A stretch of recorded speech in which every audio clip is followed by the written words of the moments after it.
রাম রাম ভাইও। তো এটা আমি বাংলাতে ভিডিওটা করতে চলেছি। আর আমাদের এখানকার যে সরকার রয়েছে, তো কালকে একটা জিনিস ঘোষণা করেছে যে লক্ষ্মীর ভাণ্ডারে নাকি 500 টাকা বাড়ানো হয়েছে। আর যাদের বয়স 22 বছর থেকে 40 বছর পর্যন্ত তাদের জন্য একটা ভাতার দেওয়ার কথা বলেছে। 1000 টাকা কিংবা 1200 টাকা এমন কিছু ভাতা তাদেরকে দেবে। তো আমার প্রশ্ন হচ্ছে একটাই, প্রথমে লক্ষ্মীর ভাণ্ডারে 500 টাকা বাড়িয়েছে সেটা পরে আসছি।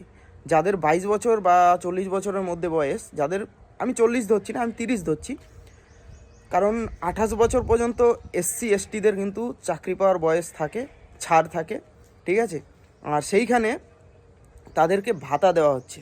যাদের মানে 22 থেকে 25 বছরের মধ্যে বয়স, তারা এত পরিশ্রম করছে একটা চাকরি বাকরির জন্য, একটা কাজের জন্য, কিন্তু তারা সেই চাকরি বাকরিটা পাচ্ছে না, সেখানে তারা কাজটা পাচ্ছে না, কিন্তু তাদেরকে ভাতাটা দেওয়া হচ্ছে।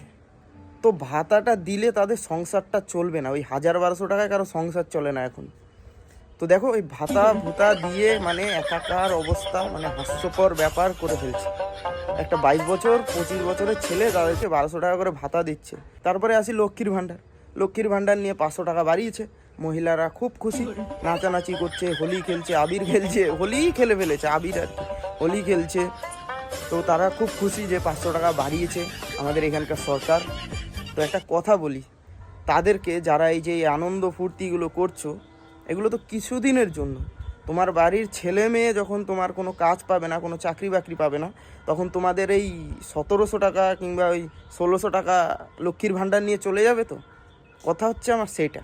আর দেখো, যারা ওইখানে এই আনন্দ ফুর্তিগুলো করছে তাদেরকে দেখে অত্যন্ত শিক্ষিত মনে হচ্ছে, কিন্তু শিক্ষিত হতে পারে, হয়তো খাতা কলমে শিক্ষিত, কিন্তু মেন্টালি দিক থেকে তারা অবশ্যই শিক্ষিত নয়। ওর থেকে যারা কম পড়াশুনো করেছে তারাও অনেক ভালো শিক্ষিত, ভালো বোঝে যে না, ওদেরকে লক্ষ্মীর ভাণ্ডার দরকার নেই, আমাদের বাড়ির যে ছেলেমেয়েরা রয়েছে তাদের জন্য একটা ভালো কাজ হয়, একটা ভালো চাকরি বাকরি হয়, সেইটা চিন্তা করে। কিন্তু এরা শিক্ষিত হয়ে অশিক্ষিত মূর্খর মতো কাজবাজ করে। তো যাই হোক, এটা তাদের ব্যক্তিগত ব্যাপার, এটা আমি কিছু বলছি না।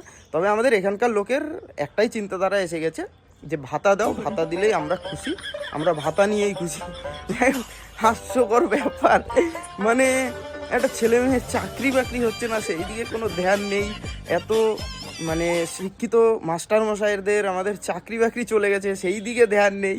এরা আবার এইদিকে 500 টাকা ভাতা নিয়ে হই চই হই হুল্লোড় করে একাকার অবস্থা করে ফেলছে। তো যাই হোক, আমি এটা কোনো পার্টি ফাটির জন্য আমি কথাটা বলছি না, এটা সাধারণ আমি এই দেশের একটা নাগরিক হয়ে আমি এই কথাটা বলছি। তো যাই হোক, ভিডিওটা কেমন লেগেছে অবশ্যই কমেন্ট করে জানাবে। আর তোমাদের পার্সোনাল ওপিনিয়ন যদি থাকে সেটাও তোমরা কমেন্ট বক্সে জানাবে। তো সবাইকে টাটা, জয় হিন্দ, জয় ভারত।